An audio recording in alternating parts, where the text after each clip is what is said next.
tentative de reconnaître. Bonjour à tous, bienvenue, c'est l'heure 13h à peu près, c'est l'heure de notre deuxième sandwich direct au FIBD. C'est notre manière à nous de vous faire partager ce moment culturel populaire aussi qu'est le FIBD. Donc là vous le voyez, je suis devant le stand Spirou, le stand Dupuis. Et on va traverser tout le hall et vous allez pouvoir un petit peu flairer l'ambiance, voir tous ces gens qui se retrouvent pour des dédicaces. Allez, c'est parti, on va par là. Donc, nous sommes entre midi et 2. Vous le voyez, il y a encore énormément de monde dans les allées.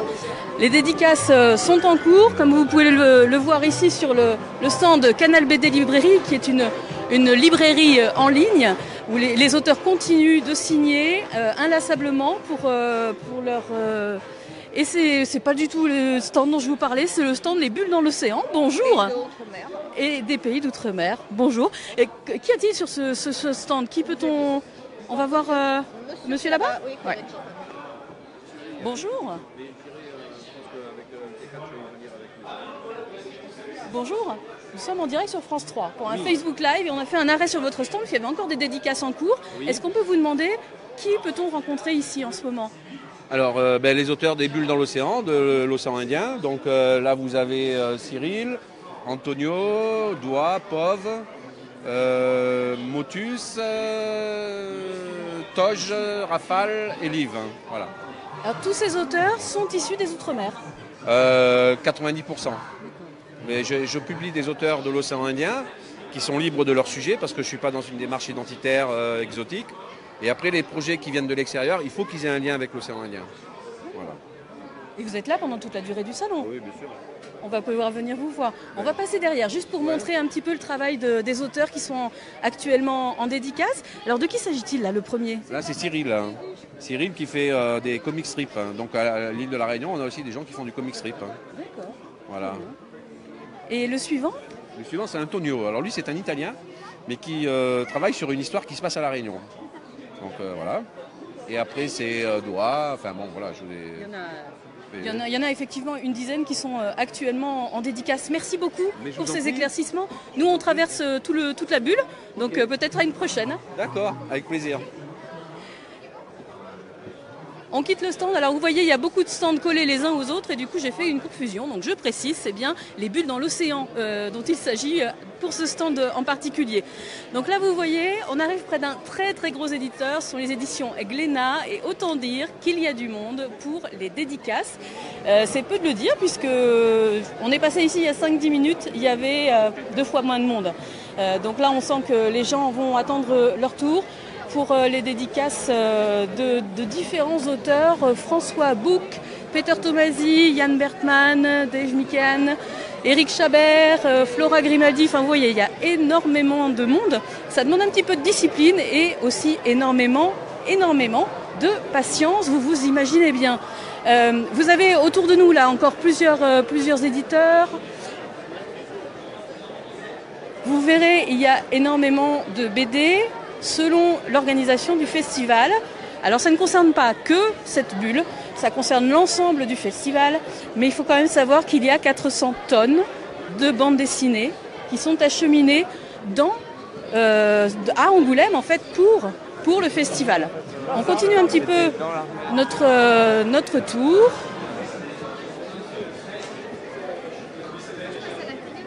Je vous laisse un petit peu profiter.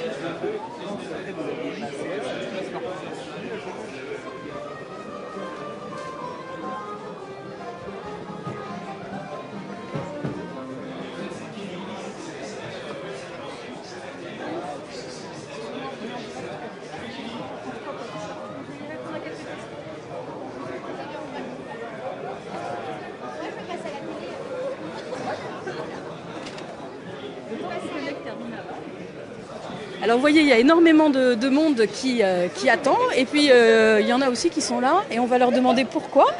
Pourquoi êtes-vous venu aujourd'hui donc sur le festival? Je suis venu aujourd'hui pour le festival, pour la passion de la BD, tout simplement. Voilà. Ça fait plus de 25 ans que ça dure. Moi, j'ai 40 ans, donc c'est une petite passion. Voilà. Alors quels sont vos auteurs fétiches, vos univers préférés? Auteur fétiche, ça peut être Herman, ça peut être du Moebius, voilà, tout ce qui fait un petit peu rêver.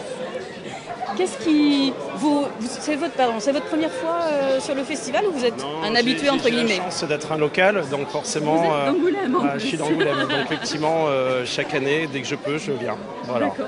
Est-ce qu'il y a un endroit que vous préférez sur l'ensemble des bulles, sur l'ensemble des univers qui sont proposés? Parce qu'il y a quand même pas mal de choses offertes. Je pense qu'il faut pouvoir faire la part des choses. Si vous venez sur une bulle comme ici, c'est beaucoup d'auteurs, c'est beaucoup aussi d'attentes, parce que forcément ils sont très sollicités.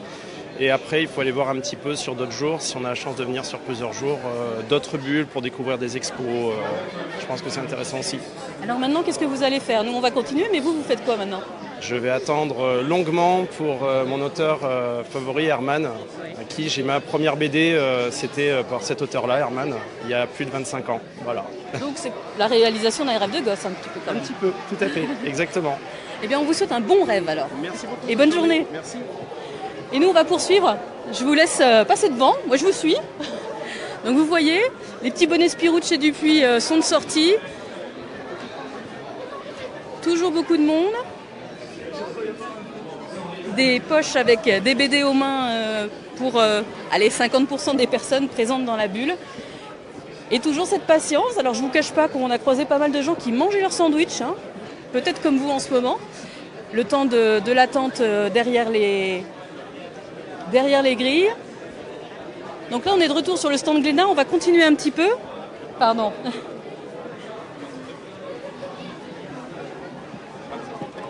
Hop.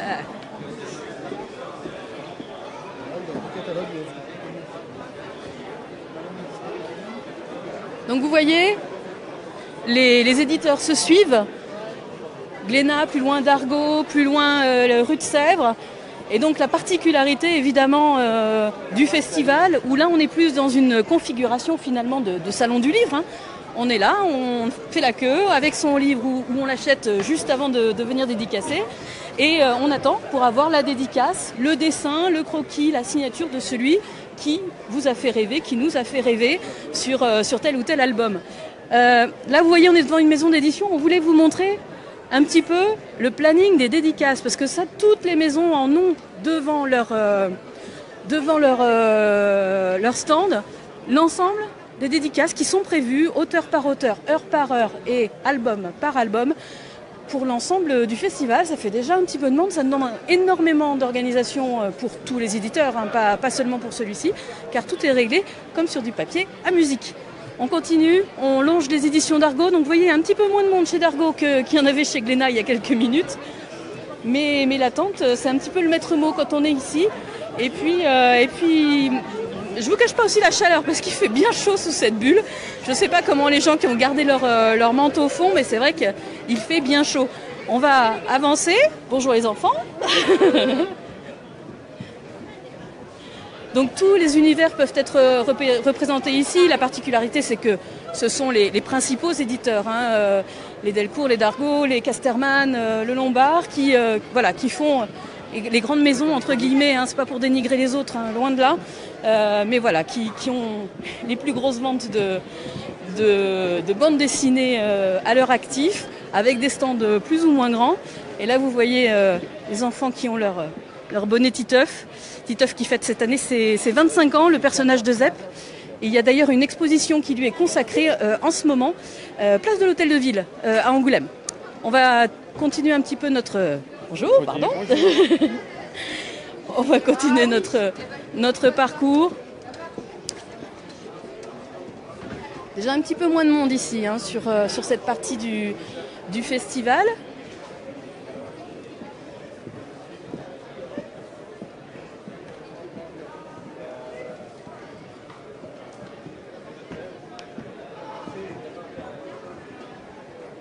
Voilà, des ouvrages que l'on peut consulter, comme dans une immense librairie, avec en plus la chance d'avoir un auteur à proximité, ce qui est quand même une vraie plus-value. Donc là, nous sommes sur le stand de Casterman. Voilà. Nous arrivons bientôt près de la sortie et près de la fin de ce direct. Bonjour madame. Excusez-moi. Nous sommes de France 3. Nous sommes en direct sur Facebook. Monsieur. Ah bah super. Oh bah voilà, formidable. Voilà. J'aimerais savoir pour quelle raison vous êtes ici. En fait, on vient de Suisse et je suis chroniqueur BD pour une radio en Suisse. Et en même temps, je suis dessinateur de bande dessinée. Donc, ce qui est important de venir à Angoulême, c'est rencontrer des auteurs qui ne viennent pas forcément en Suisse et de faire des rencontres avec les maisons d'édition, avec les copains dessinateurs qui sont là. Vous êtes venu combien de fois déjà à Angoulême? Je crois que c'est ma 5e fois que je viens à Angoulême. Donc, je suis venu plusieurs fois en tant qu'invité pour dédicacer. Et là, aujourd'hui, on est venu pour la radio, donc pour faire des contacts, des cons sur place. Alors, les auteurs de BD n'ont pas forcément, et peut-être plus suisse, la renommée. Alors, je vais vous demander votre nom, s'il vous plaît, qu'on vous connaisse en tant que dessinateur. Je m'appelle Pal de Gomme et je travaille sur une série qui s'appelle Floppy. C'est vraiment une série qui se vend en Suisse et un peu à l'étranger. Mais je suis vraiment dessinateur typiquement suisse. Oh. Bien, écoutez, je vous souhaite un bon festival, du coup, un bon salon. Merci, bonne journée. Au revoir. Voilà, c'est comme ça les rencontres un petit peu au débeauté, comme on dit. Hein. C'est que, voilà, on est tombé sur un jeune homme d'Angoulême qui a l'habitude du festival et qui va peut-être réaliser son rêve de gosse. Et puis là, un auteur chroniqueur suisse qui fait le salon autant par passion que par métier. Voilà, on est arrivé quasiment à la fin. Vous le voyez derrière moi, les arches de la sortie. Ça va être l'heure pour moi de vous souhaiter une bonne journée et puis de vous rappeler un rendez-vous quand même important sur notre site. Ce soir à 21h, la diffusion, et ce sera en simultané sur Culture Box et inversement. Culture Box et France 3 Nouvelle-Aquitaine proposent en direct à 21h le concert dessiné avec Rokia Traoré ce soir. Donc ne manquez pas la page d'accueil de France 3 Nouvelle-Aquitaine, na.france3.fr et le site Culture Box, culturebox.fr. Bonne journée à tous.